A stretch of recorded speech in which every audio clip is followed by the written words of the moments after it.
19వ అధ్యాయం 69వ సర్గ. దశరథుడిని కుశల ప్రశ్నలు వేసిన జనకుడు. ఉదయం కాగానే దశరథుడు రాజ్యసభలో బంధువులు మౌనులు కొలుస్తుండగా మంత్రి సుమంత్రులను పిలుస్తాడు. రాజబొక్కసాన్ని పర్యవేక్షించే అధికారులు విశేష ధనాన్ని తీసుకుని తక్షణమే మిధులకు బయలుదేరాలని, వారి వెంట చతురంగ బలాలు కూడా ప్రయాణం అవ్వాలని, తక్షణం పల్లకని కూడా సిద్ధం చేయాలని వాసుదేవుడు, వశిష్ఠుడు, జాబాలి, కశ్యపుడు, దీర్ఘాయువైన మార్కండేయుడు, కాత్యాయనుడు ముందుగా వెళ్ళాలి కనుక వారికి ఒక ప్రత్యేకమైన రథాన్ని ఏర్పాటు చేయాలని సుమంత్రుడితో అంటూ దశరథుడు అందరినీ ప్రయాణానికి త్వరపెట్టాడు.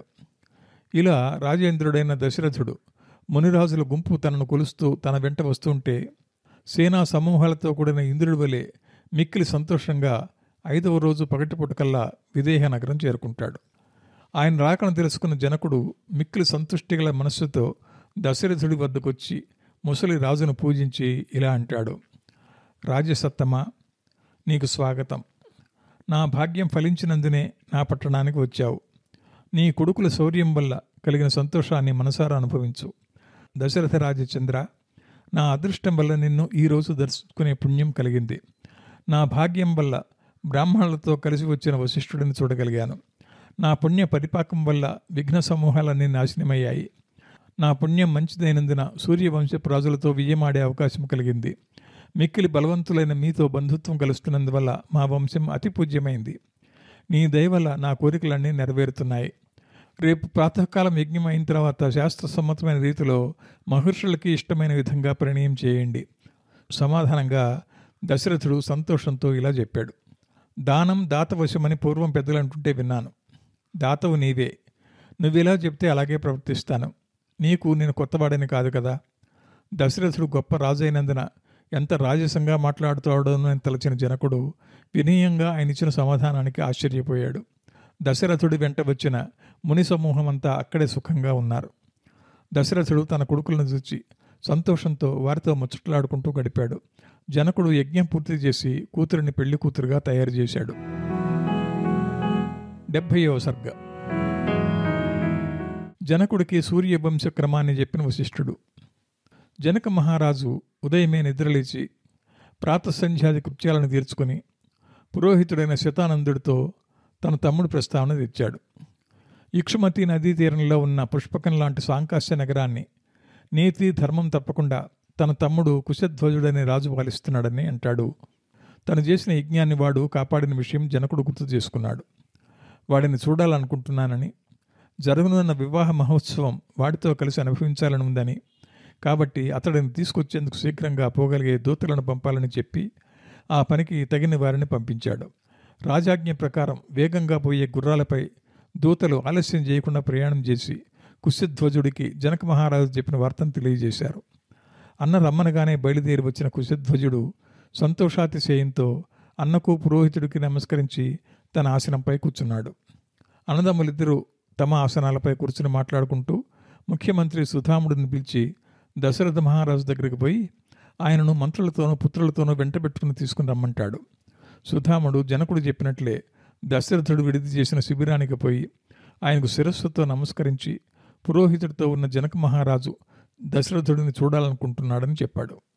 సుధాముడు ఇలా చెప్పడంతో దశరథుడు ఋషులతో బంధువులతో కలిసి జనకుడున్న చోటికి పోయి ఆయనకు వశిష్ఠుడిని చూపించి ఇక్ష్వాకు వంశానికి ఆయన కులగురువని, తమ గురించి చెప్పాల్సిన విషయాలన్నీ ఆయన చెప్తాడని అంటాడు.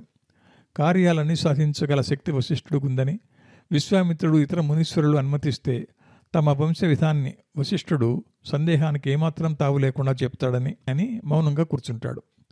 హితులతో, మంత్రులతో, పురోహితులతో కూడి ఉన్న జనకుడితో వశిష్ఠుడు సూర్యవంశ క్రమాన్ని వివరించాడు ఈ విధంగా: అవ్యక్త సంభవుడు, నిత్యుడు, అవ్యయుడైన చతుర్ముఖ బ్రహ్మకు మరీచి జన్మించాడు. మరీచికి కశ్యపుడు, ఆయనకు వివస్వంతుడు, ఆయనకు మనువు, ఆయనకు ఇక్ష్వాకుడు కలిగారు. ఇక్ష్వాకుడి రాజధాని అయోధ్య.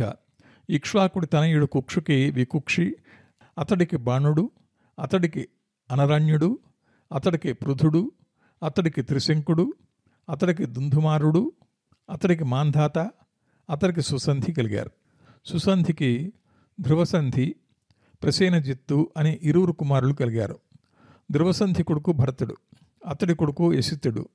యశితుడి విరోధులైన హైహైలు యుద్ధంలో ఓడించడంతో ఆయన మంత్రులతో పారిపోయి అడవులకెళ్ళి హిమవత్ పర్వతం దగ్గర భృగు ప్రస్రవణంలో మితబలుడై నివసించాడని విన్నాను. యశితుడికి 2 భార్యలు, 2 గర్భిణులే. అందులో ఒక ఆమె తన సవతికి విషం కలిపిన భక్ష్యాన్ని తినడానికి ఇచ్చింది. భృగు వంశంలో పుట్టిన చవనుడు అనే మహర్షి వీరుండే చోటుకు వచ్చాడు ఒకనాడు. యశితుడి భార్య కాళింది ఆయనతో తనకు పుత్రుడు కలిగేటట్లు అనుగ్రహించమని కోరడంతో ఆమె సూర్యుల్లో శ్రేష్ఠుడైన కొడుకును కంటుందని చెప్పాడు. ఆమెకు పుట్టనున్న కొడుకు గరళంతో పుడతాడు గనక అతడి పేరు సగరుడు అని, అతి బలవంతుడు అవుతాడని అంటాడు చవనుడు కాళిందితో. ఆయన చెప్పినట్లే సగరుడిని కనింది కాళింది. సగరుడి కుమారుడు అసమంజుడు, అసమంజుడు కొడుకు అంశమంతుడు, అంశమంతుడి కుమారుడు దిలీపుడు, దిలీపుడు కొడుకు భగీరథుడు, భగీరథుడి కొడుకు కకుత్సుడు, అతడి కొడుకు రఘుడు, అతడి కొడుకు ప్రవృద్ధుడు, ప్రవృద్ధుడికి శంఖనుడు, అతడికి సుదర్శనుడు, అతడికి అగ్నివర్ణుడు, అతడికి శీఘ్రగురు, అతడికి మరువు, అతడికి ప్రశశ్రుకుడు, అతడికి అంబరీషుడు, అతడికి నహుషుడు, అతడికి యయాతి, అతడికి అభాగుడు, అతడికి అజుడు, అతడికి బలశాలైన దశరథుడు కొడుకులుగా పుట్టారు. దశరథుడు కుమారులే శ్రీరామ లక్ష్మణులు. ఇలా వీరి వంశం ఆది నుంచి ప్రసిద్ధమైంది. వీరందరూ అసమాన ధర్మరతులు, వీరులు, సత్యం అంటే ప్రీతి కలవారు. ఇలా సూర్యవంశ క్రమాన్ని వివరించిన వశిష్ఠుడు శ్రీరామచంద్రుడికి లక్ష్మణుడికి సరితూగే గుణగణాలు గల తన 2 పుత్రికలను ప్రేమపూర్వకంగా ఇచ్చి వివాహం చేయమని, ఇది తన మనవి అని కోరాడు జనకుడిని. కన్యనిచ్చుకునేటప్పుడు పుచ్చుకునేటప్పుడు అధమపక్షం 3 తరాల వంశజ్ఞానం ప్రధానంగా తెలుసుకోవాలి. కులం తెలుసుకోకుండా కన్యని ఇవ్వకూడదు, తీసుకొనకూడదు. వివాహంలో వధూవరుల కులజ్ఞానం అవశ్యంగా తెలియాలి. తొలుత తల్లి కులం, తండ్రి కులం పరీక్షించాలి. ధనధాన్యాలు ఎంత సమృద్ధిగా ఉన్నప్పటికీ వివాహ విషయంలో 10 రకాల వంశం వారిని వదలాలని శాస్త్రం చెప్తున్నది. జాతకర్మాది క్రియలు లేని, పురుష సంతానం లేని, విద్యాశూన్యమైన, దీర్ఘ రోగాలు కలదై, మూల రోగాలు కలదై, క్షయ, అజీర్ణము, అపస్మారం, బొల్లి, కుష్టు రోగాలు కలదైన వంశాలతో వివాహ సంబంధం చేయరాదు. తోడబుట్టినవాడు లేని పిల్లదం, తండ్రి ఎవడో తెలియని దానిని వివాహం చేసుకోకూడదు. ఇక్ష్వాకు వంశంలో జన్మించిన సగరుడు తండ్రి అసితుడిని హైహైలు, తాళజంఘాలు మరికొందరు కలిసి రాజ్యభ్రష్టుడిని చేసి తరిమేశారు. ఆయనప్పుడు హిమవత్ పర్వతానికి పోయి నివసించాడు. అక్కడప్పుడు సగరుడు తల్లి గర్భవతిగా ఉంది. ఆ సమయంలో అసితుడు మరణించాడు. ఆయన భార్య సహగమనం చేయబోతుంటే చవనుడు వారించి ఆమెను తన ఆశ్రమంలో ఉంచి రక్షించాడు. ఆమెకు పుట్టిన సగరుడికి తానే సంస్కారాదులు చేసి ఆగ్నేయాస్త్రం లాంటి అస్త్ర విద్యలను నేర్పాడు. బుద్ధి తెలిసిన సగరుడు తన తండ్రి వివరాలను అడిగితే తల్లి ఆ వృత్తాంతమంతా వివరించింది. సగరుడు తండ్రిని తరిమిన వారితో యుద్ధం చేసి ఓడించాడు. గురువాజ్ఞ ప్రకారం వారిని చంపలేదు. వారిలో యవనులను బోడితెలవారుగాను, శకునులను అర్ధముండులుగాను, భారతులను విరితలవారిగా జాతి భ్రష్టులను చేశాడు. అలా ఆ క్షత్రియులందరినీ స్వాధ్యాయహీనులుగా, వషట్కార రహితులుగా, స్వధర్మహీనులుగా చేసి దేశం నుండి వెళ్ళగొట్టాడు సగరుడు. వీరే మ్లేచ్చులు. 71వ సర్గ. తన వంశక్రమాన్ని వశిష్ఠుడికి చెప్పిన జనకుడు. ఇక్ష్వాకు వంశక్రమం వివరించిన వశిష్ఠుడితో జనక మహారాజు తన వంశక్రమాన్ని వినిపించాడు ఈ విధంగా: మునీంద్ర, కన్యాదానం చేసేవాడు మంచి కులంలో పుట్టినవాడైతే తన వంశం గురించి తెలపడం అత్యంత ఆవశ్యకం. మా వంశానికి పూర్వుడు మిక్కిలి ధర్మాత్ముడైన నిమి, అతడి కొడుకు మిథి అనే మహాత్ముడే ఈ మిథిలాపురాన్ని కట్టించాడు. ఆయనే మొదటి జనకుడు. ఆ పేరే మా వంశంలో జనకుడు అని రాసాగింది. అది వంశనామమే అయింది. మిథి కొడుకు కుదావసువు, అతడి పుత్రుడు నందివర్ధనుడు, ఆయన కొడుకు సుకేతుడు, అతడి కుమారుడు దేవరాతుడు. దేవరాతుడికి బృహద్రథుడు జన్మించాడు. ఆయనకు మహావీరుడు పుట్టాడు. మహావీరుడి కొడుకు సుధృతి, అతడి కొడుకు ధృష్టకేతువు, ఆయన కొడుకు హర్యశ్వుడు, ఆయన కొడుకు మరువు, ఆయన కుమారుడు ప్రతీంధకుడు, అతడి కొడుకు కీర్తిరధాక్యుడు, అతడి కొడుకు దేవమీథుడు, అతడి కొడుకు విభుతుడు, అతడి కొడుకు మహీద్రకుడు, అతడికి కీర్తిరాతుడు, ఆ కీర్తిరాతుడికి మహారోముడు, మహారోముడికి స్వర్ణరోముడు, అతడికి హ్రస్వరోముడు జన్మించారు. హ్రస్వరోముడికి 2 కుమారులు, వారిలో నేను పెద్దవాడిని. నా తమ్ముడు కుశధ్వజుడు మా తండ్రి తపస్సు చేసేందుకు అడవికి పోతూ వీడిని నాకు అప్పగించి కొంతకాలానికి మరణించాడు. జనకుడు అనబడే నేను ఇతడిని కాపాడుతున్నాను. సాంకాశ్యపురపతి సుధన్వుడనేవాడు సీతను శివుడు ధనస్సును తనకిమ్మని దూతలను పంపాడు. నేను ఒప్పుకోనందున వాడికి నాకు భయంకరమైన యుద్ధం జరిగింది. వాడిని చంపి నా తమ్ముడిని సాంకాస్తి ప్రభువుగా చేశాను. నేను జ్యేష్ఠుడను, కుశధ్వజుడు నా తమ్ముడు. శ్రీరామ లక్ష్మణులకు నా కూతురు సీత ఊర్మిళను సంపూర్ణ ప్రీతితో నీ ఆజ్ఞ ప్రకారం ఇచ్చి వివాహం జరిపిస్తాను. వంశక్రమాన్ని వివరించిన జనకుడు దశరథుడితో ముమ్మాటికి తన ఇద్దరు కూతుళ్లను ఆయన ఇద్దరు కుమారులకు ఇస్తానని, కాబట్టి ఆయన కొడుకులిద్దరితో గోదానం చేయించడానికి ఇదే సరైన సమయమని చెప్పాడు. చెప్పి ఇలా అంటాడు: రాజేంద్ర, నేడు మఖా నక్షత్రం. నేటికి 3వ రోజు అనగా రేపు కాక ఎల్లుండి ఉత్తర ఫల్గుణి నక్షత్రం వస్తుంది. ఆ రోజున వివాహం చేద్దాం. నీ కొడుకులతో దానాలు చేయించు. భవిష్యత్ కాలంలో సుఖం కలుగుతుంది. గోదానం, కేశఖండనం చౌలంలాగా చేయాలి కానీ తొడ మీద కూర్చోవడం కాదు. మీసాలు మాత్రం పవనం చేయాలి. స్నానం చేసి మౌనం వహించి పగలంతా గడిపి సూర్యాస్తమానం కాగానే గురువు దగ్గర మౌనం వీడాలి. గురువుకు దక్షిణ ఇస్తానని చెప్పి గోమిథనం ఇవ్వాలప్పుడు. దీనికి గోదానం అని పేరు. ఇది మొదట చేసిన తర్వాత సమావర్తనం చేయాలి. గోదానం సమావర్తనం చేయకుండా వివాహం జరిపించరాదని మనుస్మృతిలో చెప్పబడింది. ఉత్తర ఫల్గుణి నక్షత్రం నాడు వివాహం చేద్దామని జనకుడు మరో విషయం చెప్పాడు.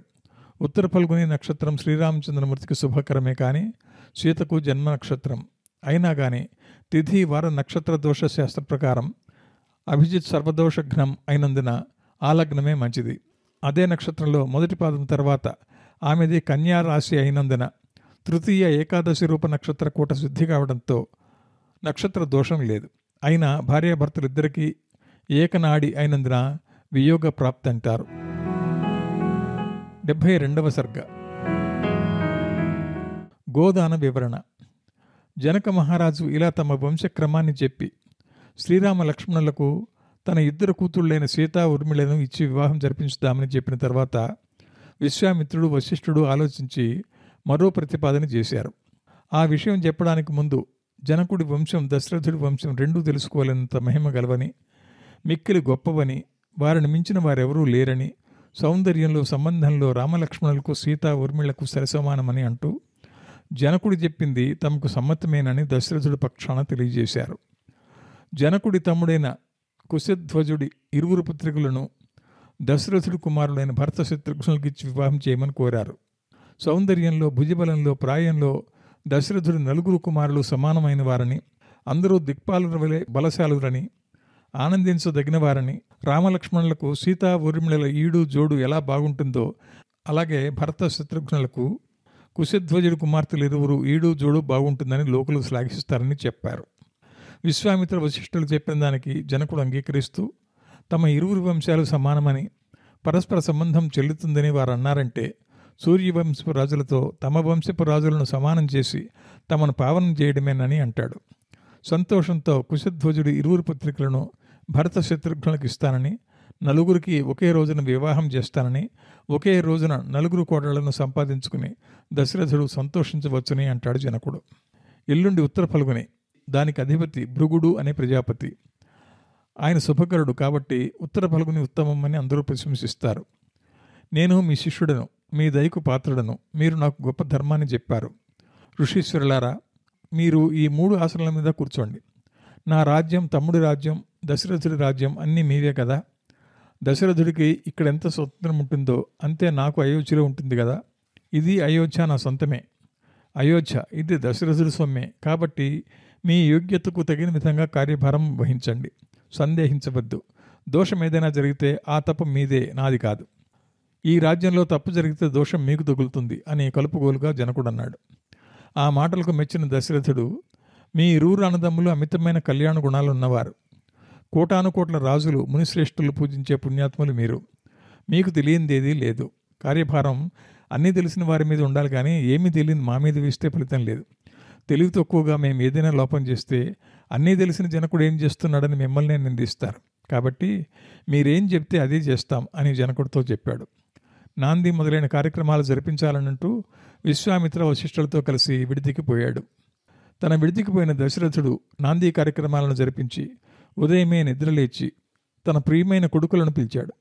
బంగారు కొమ్ములున్న బాగా పాలిచ్చే 4 లక్షల ఆవులను తెప్పించి వాటి పాలు పితికేందుకు తన 4 కొడుకులకు కంచు పాత్రలను ఇచ్చాడు. కొడుకుల కొరకై శాస్త్ర ప్రకారం బ్రాహ్మణులకు విశేష దానాలు చేసిన దశరథుడు నలుగురు దిక్పాలకులతో కూడిన బ్రహ్మలాగా కనిపించాడు.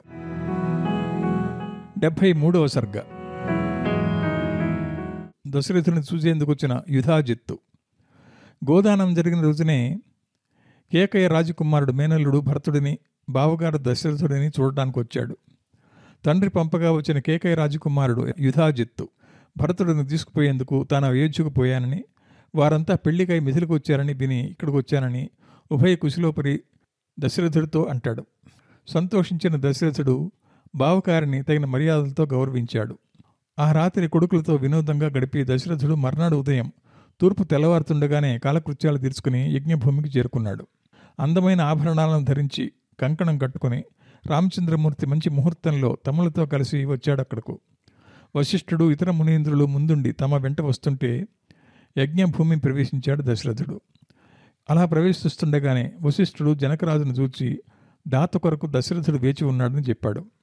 ఇచ్చేవాడు పుచ్చుకునేవాడు ఒకచోట ఉన్నప్పుడే తదుపరి తతంగం జరుగుతుందని అంటూ ఆయన స్వధర్మమైన దాత చేయాల్సిన కార్యమైన పెళ్లి జరిపించమని వశిష్ఠుడు జనకుడికి తెలియజేశాడు.